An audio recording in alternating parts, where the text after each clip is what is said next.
मित्रों, हमारे हिंदू पौराणिक ग्रंथों में अनेक प्रकार की कथाएं प्राप्त होती हैं। किसी पुराण में कुछ लिखा है तो किसी अन्य पुराण में कुछ और लिखा है। लेकिन मित्रों, इसमें भ्रमित होने की जरूरत नहीं है, क्योंकि अलग अलग कल्प की कथाएं पुराणों में वर्णित हैं। ऐसा मानना चाहिए कि किसी कल्प में ऐसा भी हुआ होगा। तो इस वीडियो में माता गायत्री देवी के बारे में बड़ी ही अद्भुत कथा प्रस्तुत की जाएगी। तो बने रहिए पूरे वीडियो के साथ। तो जय श्री कृष्णा मित्रों, स्वागत है कथामृत यूट्यूब चैनल पर। मित्रों, गायत्री 5 मुखों वाली देवी हैं, जिन पर मुक्ता, वैदूर्य, स्वर्ण, नीलमणि और श्वेत वर्ण की आभा सुशोभित होती है। सभी देवियों में गायत्री ही ऐसी देवी हैं जो भगवान शिव के समान 3 नेत्रों से युक्त हैं। चंद्रमा से युक्त रत्नों का मुकुट धारण करने वाली माता गायत्री कमल के आसन पर विराजमान होती हैं। माता गायत्री न कोई देवी हैं और न ही देवता। उनमें स्त्री पुरुष आदि का कोई भेदभाव नहीं है। वेदों, पुराणों आदि धार्मिक ग्रंथों के अनुसार इन्हें परब्रह्म स्वरूपा माना गया है। गायत्री माता के मंत्र द्वारा ही चारों वेदों की यानी ऋग्वेद, यजुर्वेद, अथर्ववेद और सामवेद की उत्पत्ति हुई है। इन वेदों द्वारा ही अनेक प्रकार की विद्याओं का और शास्त्रों का उद्भव हुआ। इसी कारण से माता गायत्री को वेद माता और ज्ञान विज्ञान की देवी भी कहा गया है। हमारे हिंदू धर्म ग्रंथों में माता गायत्री की उत्पत्ति की कथा कुछ इस प्रकार से है। एक बार परब्रह्म स्वरूपा माता गायत्री ने सोचा कि चारों ओर अंधकार ही अंधकार है, ना सूर्य दिखाई देता है और ना ही चंद्रमा, ना दिन होता है और ना ही रात। तब उनके मन में सृष्टि का निर्माण करने का विचार उत्पन्न हुआ। इसके लिए उन्होंने सर्वप्रथम भगवान शंकर की प्रार्थना की। फलतः भगवान शिव के बाएं अंश से श्री विष्णु जी का उद्भव हुआ। माता गायत्री के प्रभाव से ही श्री विष्णु जी सैकड़ों वर्षों की योग निद्रा में लीन हो गए। इससे उनके नेत्रों का समस्त तेज उनकी नाभि में एकत्रित होकर एक कमल के रूप में उत्पन्न हुआ। इस कमल का मुख कई वर्षों तक बंद रहा। धीरे धीरे इस कमल का मुख खुलता गया, जिसमें एक दिव्य तेज प्रकट हुआ। माता गायत्री की कृपा से इसी दिव्य तेज से ब्रह्मा जी का जन्म हुआ। जन्म लेने के बाद ही ब्रह्मा जी कठोर तप करने लगे। जब श्री विष्णु जी योग निद्रा से जागृत हुए तो उन्हें ब्रह्मा जी के अस्तित्व का ज्ञान हुआ। माता गायत्री की माया से उन दोनों के मध्य वाद विवाद उत्पन्न हो गया। यह वाद विवाद इतना बढ़ गया कि विष्णु जी ब्रह्मा जी को मारने के लिए दौड़े। तभी वहाँ शिव जी प्रकट हुए। दोनों देवताओं को इस प्रकार विवाद करते देखकर भगवान शिव बोले, हे पूजनीय देवताओं, आपका इस प्रकार वाद विवाद करना उचित नहीं है। इस समय पर ब्रह्म स्वरूप केवल माता गायत्री हैं, जिनके प्रभाव से आपका जन्म हुआ। अतः हे ब्रह्मा, हे विष्णु, वाद विवाद का त्याग करके माता गायत्री की स्तुति करें। शिव जी के मुख से यह वचन सुनकर विष्णु जी और ब्रह्मा जी ने माता गायत्री की स्तुति आरंभ कर दी। देवताओं की स्तुति से प्रसन्न होकर माता गायत्री ने उन्हें दर्शन दिए। माता गायत्री के वहां प्रकट होते ही तीनों देवताओं ने उन्हें प्रणाम किया और बोले, हे माता गायत्री, आप संपूर्ण जगत की कर्ता धर्ता हैं। आपकी शक्ति के फल स्वरूप ही हमारा उद्भव हुआ। आप ही परब्रह्म स्वरूपा हैं। आप ही प्रत्येक कण में शक्ति के रूप में विराजमान हैं। आपके मुख से निकलने वाला तेज अंधकार को समाप्त करके प्रकाश उत्पन्न कर रहा है। हे माता, अपने ज्ञान रूपी तेज से हमारे अंदर के अज्ञान रूपी अंधकार को समाप्त करने की कृपा करें। यह सुनकर माता गायत्री उन्हें उनकी उत्पत्ति का रहस्य बताते हुए बोली कि हे देवताओं, आप मेरे शक्तिकोश से उत्पन्न हुए हैं। मैं ही आपके अंदर शक्ति रूप में विराजमान हूँ। आप आपसी विवादों को त्याग कर मेरी बात ध्यान से सुने। आप सभी का जन्म सृष्टि की रचना, पालन पोषण और संहार के लिए हुआ है। सृष्टि रचना का कार्य ब्रह्मा जी द्वारा, सृष्टि के पालन पोषण का कार्य विष्णु जी द्वारा और सृष्टि के संहार का कार्य शिव जी द्वारा होना निर्धारित है। अतः आप शीघ्र ही अपना अपना कार्य आरंभ कर दें। इतना कहने के बाद माता गायत्री ने विष्णु जी के लिए विष्णु लोक, ब्रह्मा जी के लिए ब्रह्मलोक और शिव जी के लिए शिव लोक की रचना की और उन्हें वहां निवास करने की आज्ञा दी। इसके बाद माता गायत्री वहां से अंतर्धान होकर पर ब्रह्म में लीन हो गई। तीनों देवता भी अपने अपने लोकों की ओर प्रस्थान कर गए। माता गायत्री के आदेशानुसार ब्रह्मा जी ने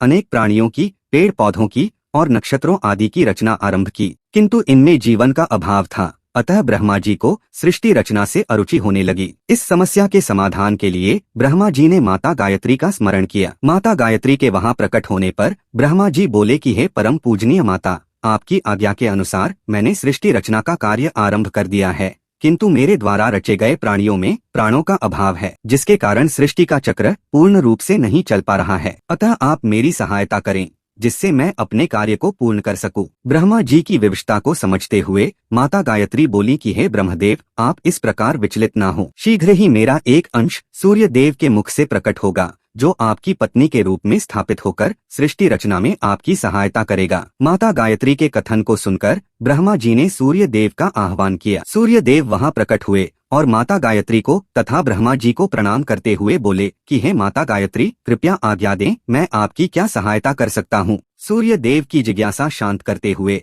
माता गायत्री बोली कि हे सूर्यदेव, मैंने ब्रह्मा जी को सृष्टि कार्य में सहायता देने का वचन दिया है। इसके लिए मेरा एक अंश आपके मुख से प्रकट होकर ब्रह्मा जी की पत्नी के रूप में स्थापित होगा। इसी कार्य के लिए आपको यहाँ बुलाया गया है। माता गायत्री के कथन को सुनकर सूर्यदेव घबराते हुए बोले कि हे माँ, आपके तेज का एक छोटा सा अंश ही तीनों लोकों को भस्म कर देने की शक्ति रखता है, और आपका विशाल विस्तार, जिसके लिए संपूर्ण ब्रह्मांड भी अपर्याप्त है, उसे मैं किस प्रकार अपने अंदर समाहित कर पाऊंगा। तब माता गायत्री शांत स्वर में बोली कि हे सूर्यदेव, माता कभी भी ऐसा कार्य नहीं करती जिससे उसके पुत्रों को कोई कष्ट अथवा हानि पहुँचे। इसमें सृष्टि के कल्याण के साथ साथ दूरगामी कल्याण भी निहित है। आप निश्चिंत रहें, इससे आपका कुछ भी अहित नहीं होगा। मेरी माया द्वारा आप मेरे तेज और विस्तार को अपने में समाहित कर लेंगे। माता गायत्री ने माया द्वारा अपने तेज को इतना शीतल कर दिया कि सूर्य देव ने सहज ही उनके एक अंश को अपने अंदर धारण कर लिया। तत्पश्चात सूर्य देव के मुख से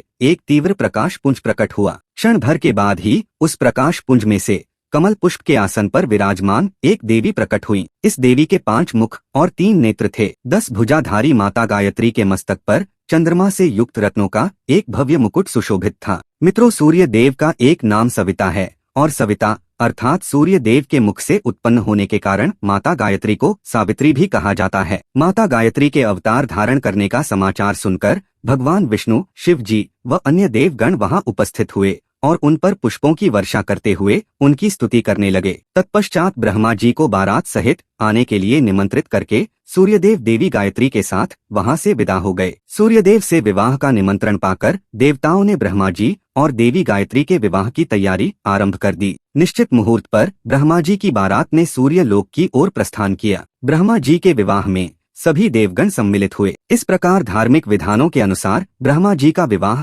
देवी गायत्री के साथ संपन्न हुआ। ब्रह्मा जी के साथ विवाह होने के कारण देवी गायत्री को ब्रह्माणी कहा गया। विवाह के पश्चात देवी गायत्री ने सृष्टि रचना में ब्रह्मा जी की सहायता आरंभ कर दी। ब्रह्मा जी विभिन्न प्रकार के प्राणियों की रचना करते और देवी गायत्री अपनी वैदिक शक्तियों द्वारा उनमें प्राण डालने का कार्य करती। इस प्रकार सृष्टि का चक्र घूमने लगा। एक बार ब्रह्मा जी को प्रसन्न देखकर भगवान विष्णु और शिवजी के मन में यह विचार उत्पन्न हो गया कि माता गायत्री की कृपा दृष्टि ब्रह्मा जी पर अधिक है और अन्य देवताओं पर कम है। ब्रह्मा जी के लिए उन्होंने एक अंश से उनकी पत्नी का रूप ग्रहण कर लिया, किंतु हम पर उन्होंने कोई ध्यान नहीं दिया। जगत जननी माता गायत्री परब्रह्म स्वरूपा हैं। अपने भक्तों के मन की बात जान लेना उनके लिए अत्यंत सरल है। जब यह विचार विष्णु और शिव जी के मन में उत्पन्न हुआ, तब माता गायत्री उनके समक्ष उपस्थित हुई। माता गायत्री के प्रकट होते ही भगवान विष्णु और शिव जी ने उन्हें प्रणाम किया और उनकी स्तुति की। तब माता गायत्री बोली कि हे वत्स, आप इस विचार को अपने मन से निकाल दें कि मैं सिर्फ ब्रह्मा जी की ही हितैषी हूँ। जिस प्रकार मैं ब्रह्मा जी का हित चाहती हूँ, उसी प्रकार अन्य देवताओं का हित भी मुझे प्रिय है। आप भी मुझसे मन चाहा वर प्राप्त कर सकते हैं। माता गायत्री के कथन को सुनकर विष्णु जी और शिव जी मन ही मन लज्जित होते हुए बोले कि हे माता, अपने विचारों के लिए हम क्षमा प्रार्थी हैं। आप संपूर्ण जगत के कण कण में विद्यमान हैं। आपसे कोई भी तथ्य नहीं छिपा है। यदि आप वर देना चाहती हैं, तो यह वर दें कि हमें भी आपके समान तेज युक्त पत्नी प्राप्त हो। दोनों देवों को मनचाहा वर प्रदान करते हुए माता बोली कि हे देवताओं, मैं आपको इच्छानुसार वर प्रदान करती हूँ। मेरा एक एक अंश आप दोनों को पत्नी रूप में प्राप्त होगा, जो लक्ष्मी और सती के नाम से प्रसिद्ध होगा। विष्णु जी और शिव जी को वर प्रदान करने के बाद माता गायत्री वहां से अंतर्ध्यान हो गईं। कुछ समय पश्चात दक्ष प्रजापति के घर में देवी सती का जन्म हुआ। देवी सती माता गायत्री के तेज का ही एक अंश थीं। युवा होने पर देवी सती ने माता गायत्री की इच्छानुसार भगवान शिव जी का वरण किया, जबकि समुद्र मंथन के कारण उत्पन्न होने वाले माता गायत्री के दूसरे अंश देवी लक्ष्मी ने विष्णु जी से विवाह किया। इस प्रकार विष्णु जी और शिव जी को भी माता गायत्री का अंश पत्नी रूप में प्राप्त हुआ। मित्रों, साधारण पूजन अर्चन से प्रसन्न होने वाली माता गायत्री की सहज कृपा दृष्टि प्राप्त करने के लिए साधक को गायत्री मंत्र का नियमित जप करना चाहिए, और उस मंत्र को लगभग सभी लोग जानते हैं। ओम भूर्भुवः स्वः तत्सवितुर्वरेण्यम भर्गो देवस्य धीमहि धियो यो नः प्रचोदयात्। यह एक स्वयं सिद्ध महामंत्र है इसे मंत्रों का राजा कहा गया है। इसका भावार्थ है कि अंधकार से प्रकाश देने वाली वेदमाता, प्राणाधार, रक्षक, दुखनाशक, आनंददायक, हम आपके सुंदर, दिव्य एवं तेजोमय रूप का ध्यान करते हैं, आपको प्राणार्पण करते हैं, अर्थात आपको सब कुछ सौंपते हैं, जिससे हमारी बुद्धि स्थिर हो सके। साधक को इस मंत्र का नियमित जप करना चाहिए। यह मंत्र साधक को भोग और ऐश्वर्य के साथ साथ मोक्ष भी प्रदान करता है। मनुष्य के ज्ञान विज्ञान को बढ़ाने वाला यह मंत्र जप द्वारा साधक को आंतरिक शुद्धता प्रदान करता है। इस मंत्र की उपासना से साधक में सद्बुद्धि, सद्विचार और सद्धर्म का उदय होता है। इसके अतिरिक्त यदि कोई दुख, शोक, रोग, व्याधि, भय अथवा चिंता से ग्रसित व्यक्ति इस मंत्र का नियमित जप करे तो उसके समस्त रोगों का, कष्टों का और भय का नाश होता है। गायत्री मंत्र का नियमित पाठ करने वाले व्यक्ति की सभी विघ्न बाधाएं समाप्त हो जाती हैं। साधक को गायत्री मंत्र का जप ब्रह्म मुहूर्त में स्नानादि से निवृत्त होकर स्वच्छ वस्त्र धारण करके पवित्र तथा एकांत स्थान पर करना चाहिए। मंत्र का जप करने के लिए तुलसी अथवा चंदन की माला का प्रयोग उत्तम माना गया है। जप करते समय मन को एकाग्रचित्त रखना चाहिए, तभी जप का फल प्राप्त होता है। मंत्र का जप पूर्ण करने के बाद साधक को मीठे पकवानों से माता गायत्री को प्रसाद का भोग लगाना चाहिए। इस मंत्र का जप साधक के सभी पापों को नष्ट कर देता है। माता की कृपा से उसकी सभी इच्छाएं पूर्ण होती हैं। यही है माता गायत्री की अपार महिमा और कृपा। तो मित्रों, यदि आपने अभी तक कथामृत को सब्सक्राइब नहीं किया है तो जरूर करें। आपको जय श्री कृष्णा, जय माता दी।